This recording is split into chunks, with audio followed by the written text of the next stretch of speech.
Iniulat ng PNP ang tuloy-tuloy na pagbaba ng bilang ng mga lumalabag sa ordinansa sa Metro Manila kasunod ng pagpapatupad ng Safer Cities Initiative ng Department of the Interior and Local Government.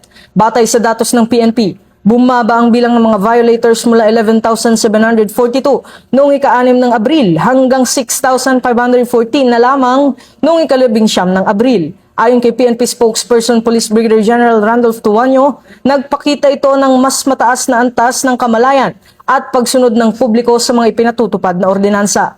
Pinakamaraming naitalang paglabag sa mga nasasakupan ng Northern Police District at Southern Police District na may mahigit 1,600 kaso bawat isa. Kasunod ang Quezon City Police District na may mahigit 1,400 kaso, kabilang sa mga karaniwang paglabag ang pag-inom ng alak at paninigarilyo sa pampublikong lugar.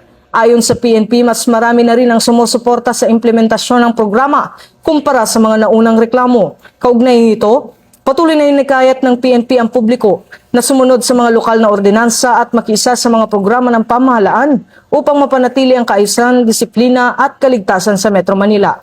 Ito ang bagong PNP para sa bagong Pilipinas. Serbisyong mabilis, tapat at nararamdaman.